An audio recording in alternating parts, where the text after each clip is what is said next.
Good. I think we can move to Claudio next. So Claudio, let me. I don't know if you can share your I'm here. screen. Maybe. Yeah, I Yes. have to make you as a co-host so that you can share your screen. Yeah, there you go. Are you able to see my screen? Yes, Yes. yes, yes, yes. Good morning, Claudio. Good morning. Thank you guys for this opportunity. It's amazing to be here. And thank you, especially to Marcelo. That was the guy who contacted me. So thanks for this opportunity. So I'm going to show some of the things that my lab has been doing the last, I don't know, 10 years. And I came from a different background. I didn't come from machine learning. I came from IoT. And as I started, actually not IoT, we use it to work a lot more in wireless sensor networks. And then though this movement became IoT, and that's the start I'm going to tell. So usually, if you remember well, we started with wireless sensor networks like 10, 15 years ago, and you have like a single network for a single application. And those things send to a node that at the time we use it to call it sync node. And all the processing was done in the sync node, and was a very dumb network. And for some applications, this is okay. But as this stuff grows, as anything goes more complicated, more complex, we start to say, okay, that's not how the internet works. So we start to share applications between those networks, and to start to increase the processing power at the sensor level, and also at the edge. And so nowadays, when we talk a lot about edge computing, edge AI, what we are talking is about like this layer here has more power and is able to process stuff. So instead of sending everything to the cloud in certain levels of application, as the previous professor has shown, a lot of those things can benefit from having intelligence at the edge or at the sensors. So, but we have been trying to do this in the last 10 years, much before we have the ability to run neural networks on those things. And if you take some papers around 2010, 2011, you have some proto implementation of neural networks inside of sensors. And those implementations were very naive compared to what we have today. So we've been trying to do those kinds of things. And at this moment, I was starting to come from a network background and start to gather this data. And I said, okay, what do we do with this data? So the idea is, how can we process? So we started using a lot of Bayesian networks, Bayesian inferences inside of the sensors, because we could compress them a lot. And they were actually kind of easy to implement in assembly language. So those one of the things that we've been trying. And this led to what we work today. The main topic of my lab is the topic of Industry 5.0, where we use those networks to gather data about human beings and about environments in order to them to be sustainable, resilient, and human-centric. So in this spirit, we formed a group called GRAIN. GRAIN came from Green AI for a New World. Maybe the name is a little bit cheesy, but I like it. It's sometimes to be phony, it's okay. And we've been working in Green AI and try to make these approaches come to Tiny Machine Learning. Tiny Machine Learning is a great fit in the sense to provide a more sustainable world where the intelligence is closer to the event. And we've been working a lot with Tiny Machine Learning, especially with computer vision in the last few years. So I'm going to show some of the applications that we have been doing. So we started with the Arduinos and the ASPs, traditionally as everyone else, and reading this book. I know nowadays there are several books about Tiny Machine Learning, but it was when I saw the book for the first time, 2020, I felt, no, this is a great thing. So the community is forming, and I have to be on board. This will be awesome.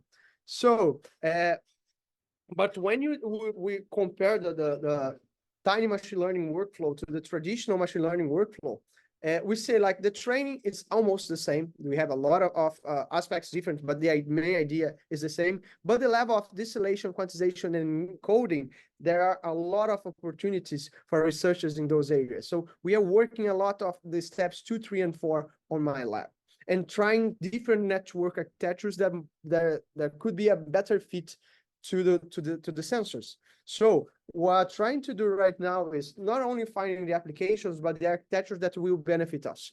So, and remember, when a lot of the times when I speak about the applications, I'm in the context of the Brazilian scenario.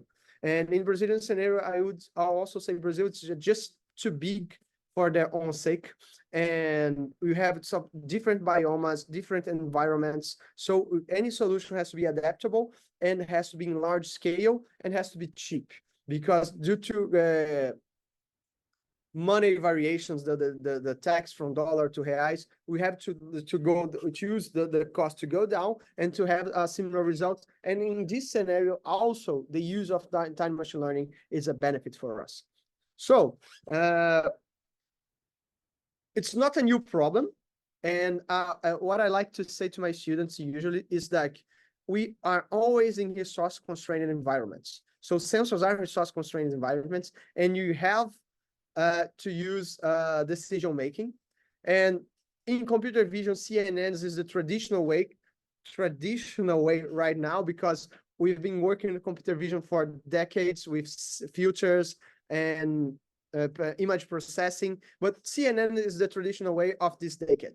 People are, when they are processing computer vision, are using convolutional neural networks. And so how can we work this CNNs inside of a sensor? Okay, we can do the training outside, and we can do the classification inside. Maybe this is a possibility. We can quantize, we can constrain the training, we can do offloading, we can do a lot of things. But one of the things that we're trying to use is weightless neural networks.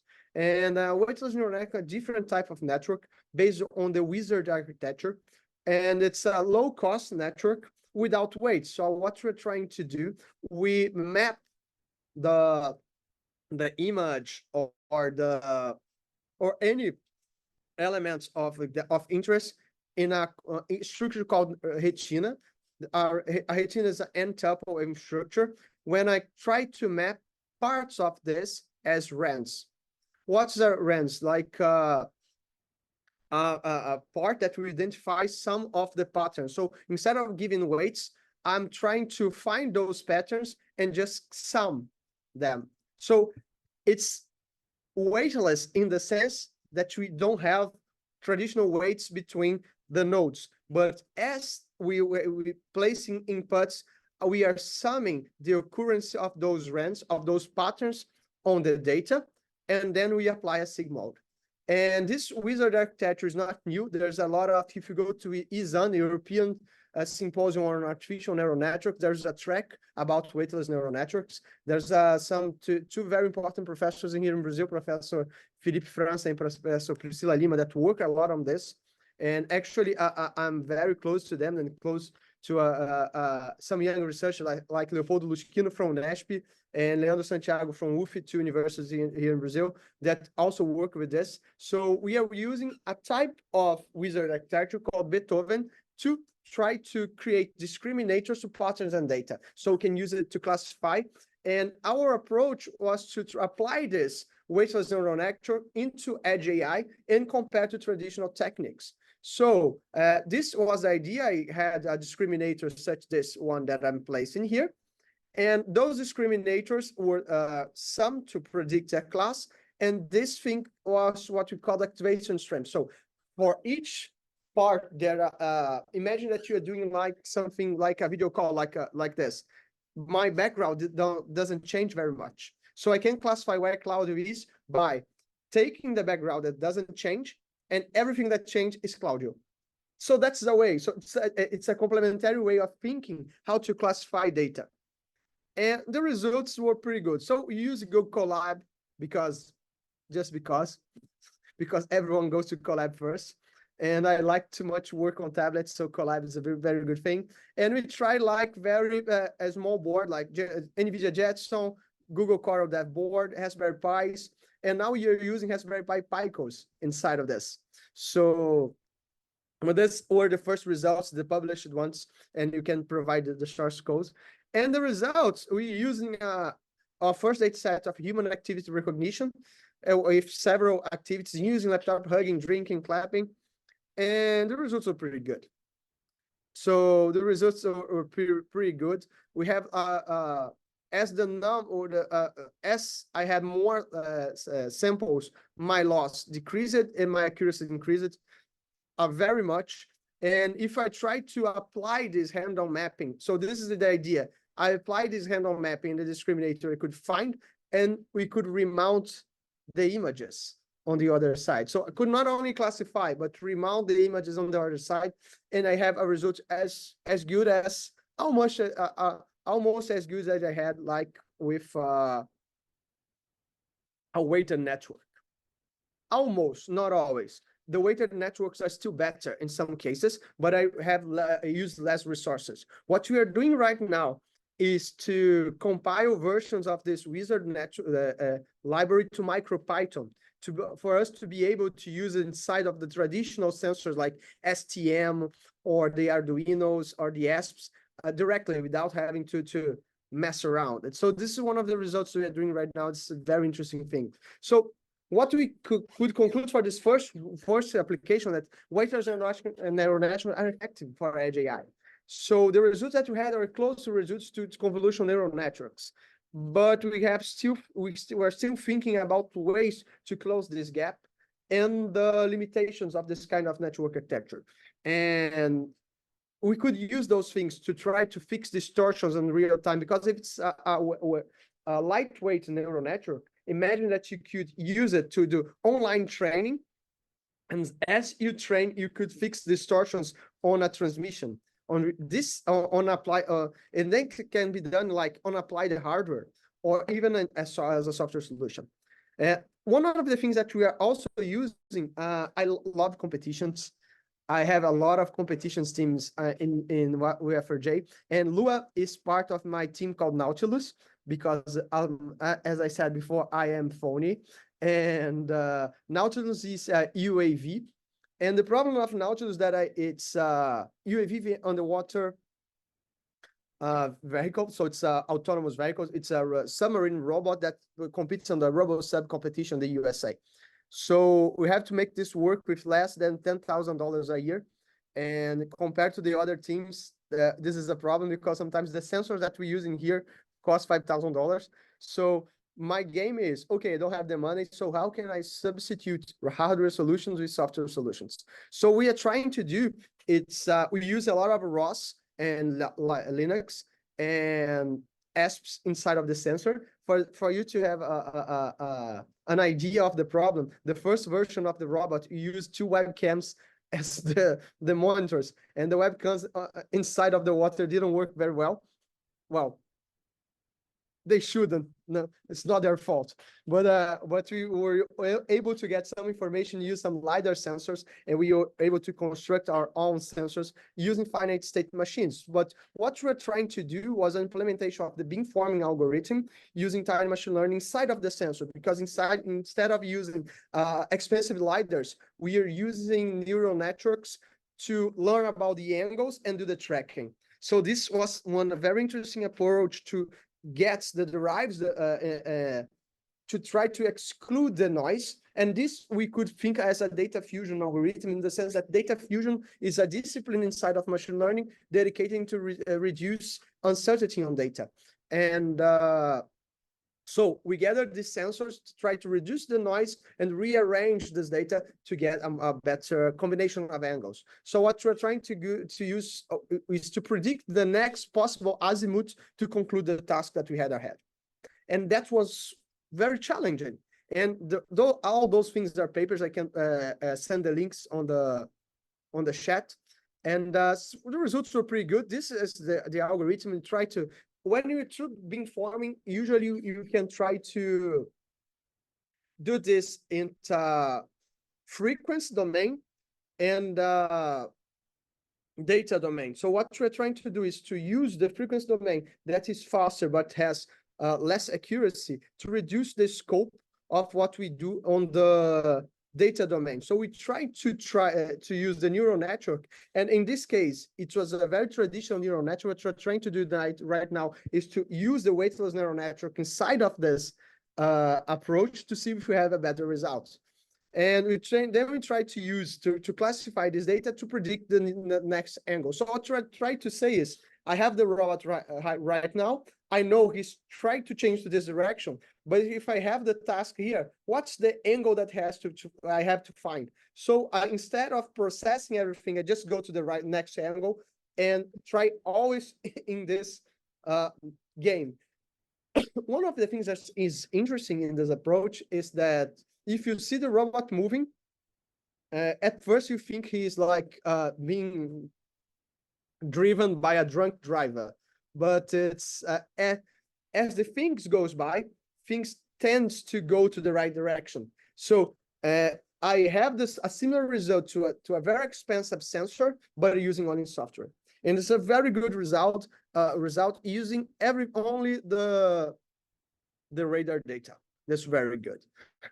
Again, we're using Jetson Nano to collect the data, Python ROS, and use synthetic and real data because we didn't have enough data to train this. And this is the result of this lab. One, using our filter on our path planning and the ground truth, the path that it actually should do. So you see, it's not very different. It has this crazy stuff to do here because sometimes it loses accuracy, and it's all based on the LiDAR that is in this direction of the pool, because this competition, we are in the pool of the US Army, and you have to do a series of tasks and follow this direction. You have to go from this place and return, but the result was pretty good. And we've tried to compare those data. The results are very impressive. So we had this low cost AUV, underwater UAV, but low cost is a concept. Yes, it's a low cost to the scenario, but we can still trying to go lower, and we can use this time, or say the data and the frequency simultaneously to form the beamforming. That was very good, very great result. It was accepted at the IEEE PyCon conference some years ago. So we're trying now to get more data because we have just one sensor. And one of the ways that we're trying to do this now is to build a synthetic dataset generator. This is one of the things. And one of the things that we are trying to do now is to use federated learning. So if I can have more than one robot, I can change the learning approaches between them. I can have like understanding of the scenario, better understanding of the scenario, because I have more robots occurring. And for you to see, this is not something against the rules. We can do this in the competition. So I find it funny if I could do like swarm robotics approach using tiny machine learning side of the sensors. And one of the last things that I wanted to show you, I don't know if I still have time, but I'm just talking, guys. So just cut me if I talk too much. Is this? No, we're okay, Claudio. We have a lot of time. Thank you. No, thank you. So one of the most interesting things that we're working using time machine learning right now, it's in creating gateways for internet. There was a trend like 10 years ago called Internet of Bio-Nano Things. There was the Internet of Things, then there were Internet of Nano Things, and there were the Internet of Bio-Nano Things. To try to use nano machines, biological constructed nano machines, as sensing environments. So instead of sending robots, or you could like apply some biological culture in the simulator, and the subproduct of this biological culture is something that we could sense. And the idea is that you could use concentration to this. Instead of going to this biohybrid approach, the Internet of Nano Things community went to micro robots, and that's where we are now. So we're trying like to produce those interesting approaches to this scenario. So the idea of a nano machine is to have a micro robot that tries to, in a way, emulates a cell. So, or instead of emulating a cell, being an artificially constructed cell. So this is the thing that we have been doing. And in the same way that we are using radio frequency to transmit data, those biomachines will use molecular as meta as a sign of transmission. And this is called molecular bit. And there are some, especially from the University of Istanbul, the works of Baris Akan and Boris Atakan are very important in this scenario of mathematical modeling. It's very interesting. And what we are trying to do in the sense of communication, like a lot of those things are used on biomedicine or studied for biomedicine, but I'm very interested in long-range communications. And one of the things I'm very interested is in the pheromones area. So there are some mathematical model about pheromones that this could be used as a way to monitor the scenario to get more data about it. So what we have been doing is to construct gateways between those pheromones machines using traditional sensors to get in places where this could be damaging. For instance, imagine that you have a fire. Imagine that you have an accident on a chemistry or biological lab where you have a biological hazard. If you could send a sensor that will expel some biochemical elements and see the results, and this could be measured to analyze if there's danger for someone. This is something that we're trying to work on. And this is a cooperation between the Federal University of Rio de Janeiro, my university, and University of Cork. So the idea is those kinds of communications that use biological matter are slower usually than the traditional electromagnetic wave that we have done, but they are very accurate in the sense they are at the same time communication and actuation. So those things have a difference. So how to measure them? They have a stochastic nature. So instead that you have like in a traditional communication, a very linear nature of the communication, those molecular communications have a very stochastic nature. And that's one of the things that the sensors and the classifiers have been done so well. So what we are trying now to propose is a low cost, because I'm always interested in low cost solutions for long range Internet of Things through using high level data fusion. So I want to try. So we've done a very simple architecture. I get the biochemical signal. I have an interface manager that will be sensing like some, I don't know, like alcohol sensors, CO2 sensors. So I send a chemical into the environment, and given that there are some interesting things on the scenario, we send you an example, it reacts, and the increase on this concentration in the air shows me that I have. So what I'm trying to do is that giving this concentration, have a conversion unit that will be used a Bayesian network inside of the sensor to decide if there is something to matter or not. So I have an inference parameter, so a database that is formed not by me, but by domain specialists, like biochemistry people from biomedicine. And then I have an external communication that will go to an edge device. So the idea is then an external entity will populate the parameter database. I will sense the environment, apply a filter to try to reduce the noise. When I apply this filter, we send results to the external communication. We consult if there is some elements, use up a Bayesian network to see if this element is part, what's the probability of having a given state, given that I have this concentration in the environment, and sends this data to the next external system. So the idea is that given a state, what are the possible states? So we're using Bayesian networks to measure this stochastic behavior. So the results pretty good. Like for instance, we are trying to see like, and this is kind of sad actually, because this was used at first time to measure extreme precipitation. And then nowadays in Brazil, that we have a great disaster about extreme precipitation. So this is one of the applications. Sometimes measure rain, it's difficult.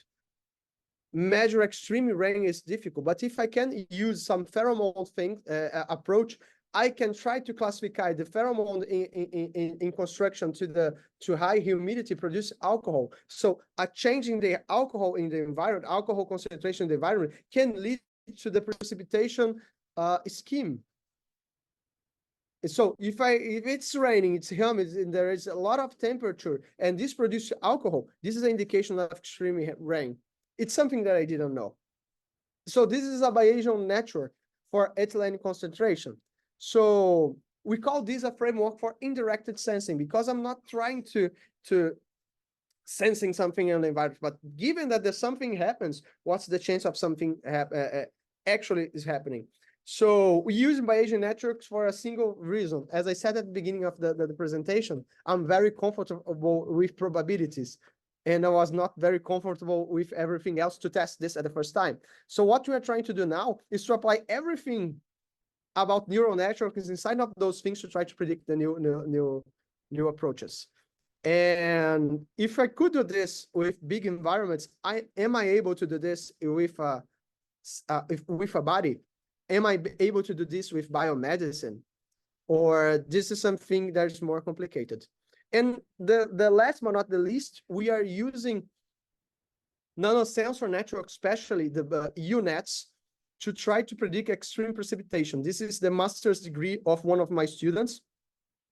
She's finishing right now, but it has to feel to be inside of a cell phone. Imagine that you could, given the temperature data and some of the data from satellites, do small outposts for small regions in your city, if your city is big, or like Rio has different climates during the day.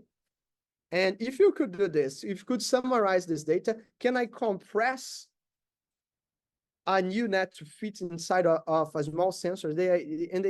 What you get, it's yes. What we are trying to do, it's map precipitation.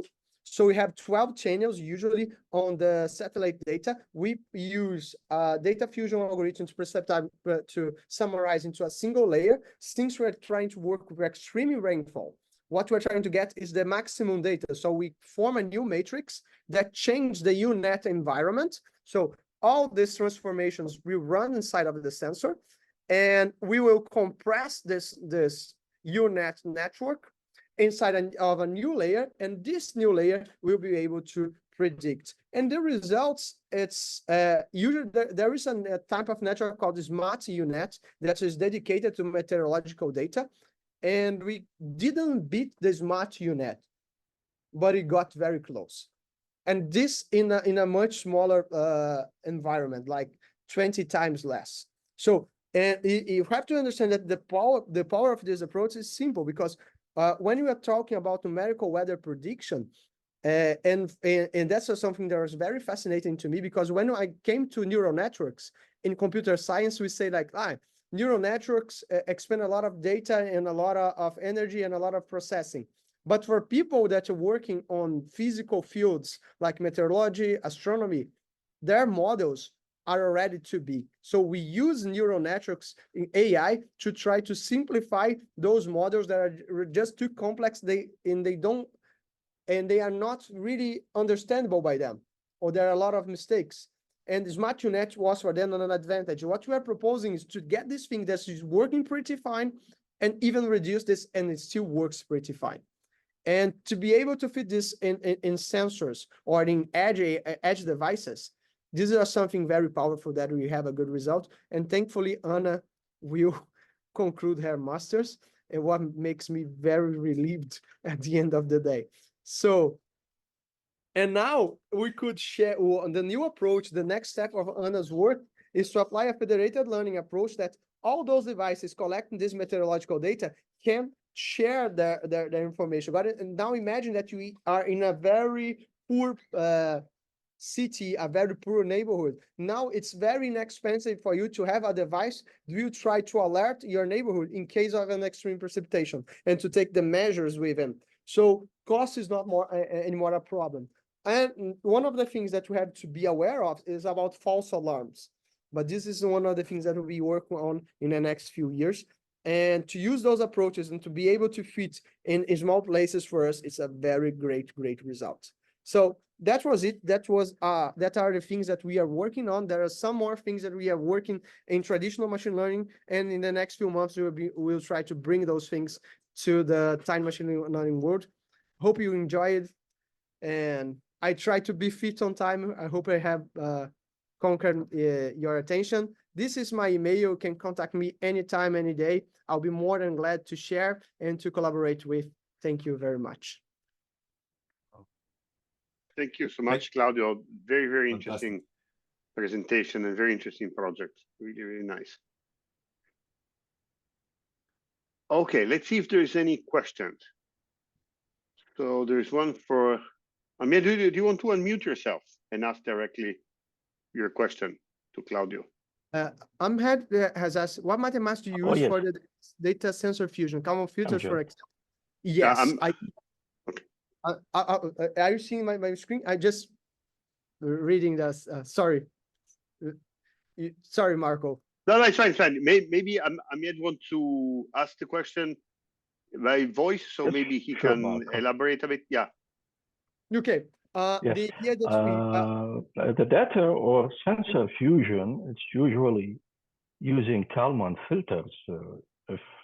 Are you using this or I'm other using filters, a lot of filters, not only Kalman filters. I'm using a lot of probabilistic filters too, stochastic filters. But not only filters we've been using things like nonlinear estimators too. There's a work from the Fusion conference last year that I've been working with my former student, now colleague. That's one of the best things in the world. Cristóvão Iglesias, he's working on the Ottawa University. And we're working on nonlinear estimators to try to predict behaviors on bioreactors. So we are trying not to use just linear elements, but we are trying to use other types of filters. Of course, we are also using, like I said, probabilistic approach such as Bayesian networks, Bayesian inferences inside of the sensors, because in the last 10 years, before we have all this technology that allow us to run neural networks inside of sensors, those stochastic and Bayesian approaches were cheaper to implement and faster. And I was more confident with them. And as we get this more interesting resources like the weightless neural network, I start to see there are some things that we can do inside of sensors and to do distributed intelligence. And the fusion can be like a glue of those things. And one of the things that I think it's more interesting that data fusion can be used to is in model aggregation. A lot of those things that I'm using right now are working right now is in model aggregation and model compression using data fusion. And we have some results in the following months. And hopefully we have something very good to show. Yes, great. If you have any papers, it would be very great to have a look at it. I'm working in the current... And place it in the chat in the next few minutes. Actually, especially the papers that made the presentation. But I can show you some of the papers that my group has been writing in the last few years. Great, thank you. Because I'm working on data fusion problems in the car industry, and it's usually like that. One has a radar system and a camera. So if the camera doesn't work because of the rain, so one should look at the radar. But the driver cannot look at two screens, one screen giving him data from radar and the other screen giving him data from a camera. So this is why one does data fusion, so that the driver has only one screen in front of him. And this mathematics is a little bit tricky because of the vibrations, because of many factors. No, it's amazing. I love this kind of work because one of the things that's more interesting is like you could use like to go to a higher level of semantics, so we can like elaborate those problems and try to eliminate those outliers and try to even actually give into the driver this value instead of them having a lot of interest noise. So it's Jean-Pierre in the same direction. Jean-Pierre asked about the spatial data like D and them. I've been working a lot of the spatial data, especially with this meteorological data, and we've been working with approaches about complementary fusion. So when you have like complementary fusion, actually what I'm trying to do is to cut the environment in several slices, and those slices are treated as a homogeneous sources. And this is good. This has been working, especially with agricultural data. Imagine that you have a farm, and this is one of the jobs that we work with UAB, the Universidade Autônoma de Bucaramanga in Colombia. And imagine that you have to cut a farm in slices, and this farm are homogeneous sets, and they are this. We can have decisions about the health of the vegetables in there. and about irrigation, and then can customize irrigation facilities. Imagine that you, instead of a plantation, you have micro farms inside of a farm, so you can customize irrigation. You can do greenhouses inside of the farm, and those things are very powerful. But it's very great. Amazing. Those are very interesting approaches that you can do. And we are hosting in Rio next year the Fusion conferences. So if you are interested, you are more than welcome to join us next year. We'll be in Rio. I'll be taking care of it to have it make a great experience to everyone. It will be fun. Hopefully. Very interested. Yes, I would love to receive the addresses. So last question, please. Since you are working on weather problems also, are you analyzing time series? Yes, actually, this professor at my side, Leopoldo, is an specialist on time series for time series. We are working on forecasting right now, and he's a young professor from São Paulo, and we are working on this brain approach for green AI when we're trying to use forecasting and try to find new ways of forecasting and using forecasting with weightless neural networks too. So it will be fun, I guess. Great. Thank you very much. No, great work, Claudio. It's amazing. Thanks a lot for your work. Well, one question. You talk a lot about several fantastic works and projects like this one with the cell phones. But usually, for example, when you're talking about edge machine learning, the focus in your university, in the Federal University of Rio, it's for graduate students or also undergrad students is teaching them in engineering course? Or I work with both grad and undergrad students. My lab has, I think I have around 15 grad students right now with me, and I have around 20 undergrad students working in different projects and a lot of robotics. And I am actually, I was called to FRJ to work with extreme software engineering for hard environments like robotics or machine learning or blockchain. So we're using data fusion in a lot of those problems to fix stuff.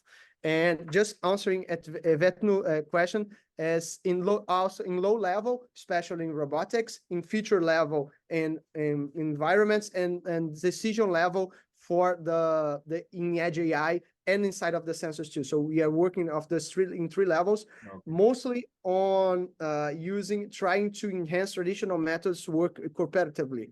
So the cooperation aspect of those networks for us is very important. And but there are undergrad and grad students. What I'm trying to craft right now, it's time machine learning dash data fusion subject for grad students, and trying to do the math and behind it to show and try to give a homogeneous level, because when I have like engineering students, they have good math, but not so good statistics. But when I get people from statistics, I have great statistics, but not like transform or derivatives as well as I would think. And those things are important if you're working with robotics, for instance.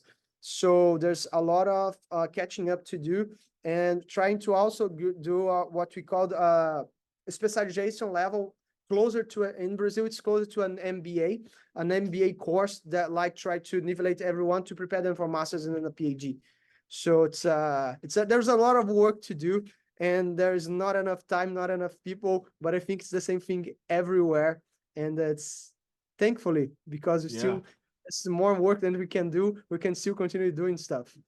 No, it's fantastic to know that you guys in Brazil are doing such a fantastic and deep scientific work, Claudio. Because since Monday, when we have discussed here with several professors here and talks, it's not the issue that we have when you talk about machine learning to the edge is exactly to cross those kind of path. Let's say the electronics, or the guys that knows about embedded devices and the robots, etc., together with computer science and stuff, and more deeply as statistical stuff as you are talking. So it's not easy Marcelo, to have both. Formation was an accident, because I came from computer science, but my career was all in Internet of Things. So I I have a background in computer science by my undergrad course, and I started doing a lot of Internet of Things stuff. And okay, so I have the computer science background. Now I get the electronics background. But at the end, I receive a lot of data. People ask, okay, Claudio, what are you going to do with this data? So I have to learn machine learning to deal with this. It was an accident. But what I'm trying to pass to my students is if you have actually some knowledge on every skill, and you can try to do the things that I think that are important. My lab, I usually say to my students that the topic of my lab is to solve stuff. So there are a lot of people around, a lot of problems around for a lot of people. So we can solve stuff using our knowledge. And even if it's not the perfect stuff, we can now be rubs to call out. I need more, a more specialized in soft engineering guy. I need a more specialized machine learning guy or a more specialized electronic engineering guy. And this is what the lab tries to do. So to be a hub, to bring people together, and that's making a lot of noise, and it's perfect. I love noise. We have a couple of questions here. One, the first, I think that we missed it here, is about you have experience, the questions from Jean-Pierre. What about the spatial data like DAM? Do you know that? Yes, I'm saying, are we trying to avoid the problem of spatial data by trying to cut and do complementary fusion? There are three types of fusion: the redundant, cooperative, and complementary. In the case of complementary, it's like to cross those sections, and each section is a homogeneous factor, and this homogeneous factor can be summarized and used to give a decision. So we cut. We go to a higher level of decision and sum those decisions. And then we have a faster, better approach. So, and reduce the noise of those decisions. If there is correction, if there is accuracy, we don't know for sure, but it's we are only at the end, but now we can have those things, and this, it's one of the ways that we're treating this. We use this a lot of farming. So why farming? Because there are a lot of opportunities in South America about farming, and that need to be done, and there are a lot of potential, and it's a way to bring to give back to these people that usually it's low paid or have low resources, and this is a way to give them back more power to do their job. Great, fantastic. And the new one here from Eunito Abebe. Which data fusion category is used in your work low level, feature level, or decision level? Yeah, usually in low level, we were working a lot of filters or even moving average stuff. So a way to summarize this data and propose new approaches. At feature level, we are trying to predict. We're using a lot of time series for forecasting, a lot of forecasting to do things like predictive maintenance, or to work with digital twins. We have a lot of work with digital twins in the lab, trying to summarize situations in Brazil, very specialized situations such as like healthcare, but not in the sense of the devices, but the healthcare management inside of a hospital. This is something interesting. In a lot of decision level, we using the machine learning Bayesian approaches to try to predict or to classify events on real time, and to try to place those things. And what we have been trying to do is always try to place those things inside of sensors. So for a lot of time, we've been using like Contiki operational systems. Now I'm doing a lot of things using Zephyr operational system or FreeRTOS less. I like it.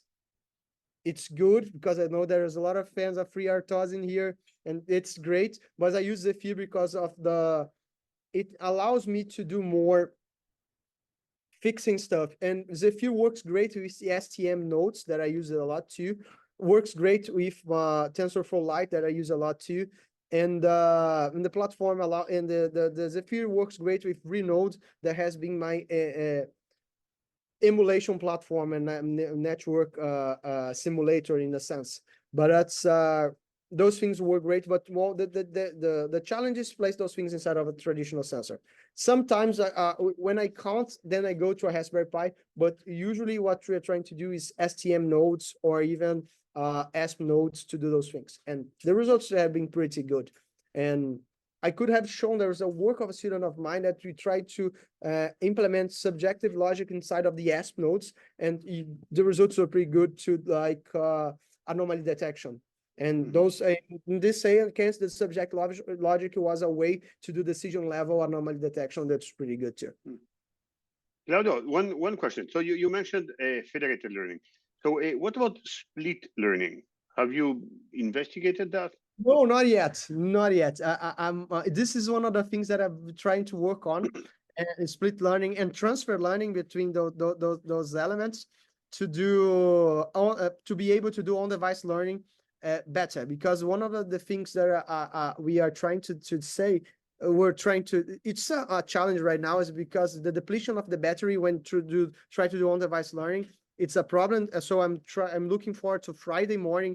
So there is a on-device learning paper to be presented, and split learning is one of the ways that I think that we can solve this issue. And it works with those things like knowledge distillation that we are trying to apply to reduce the models and to compress stuff, or even to divide this work. So it's one of the things that we've been interested on, but we still have not started to work on. We're still learning. Okay. Always work for cooperation, guys. So it's always open. Sure. Yeah. I'm seeing more and more papers about split learning coming out. So this is why I'm asking. I think there's large interest, around split learning. Okay. No, I think I agree. Any other questions for Claudio?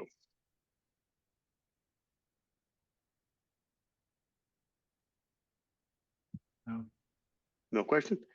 So Claudio, thanks a lot. I mean, it has been a wonderful talk and wonderful discussion. Thank you very much. I'm sure you will hear back from our community.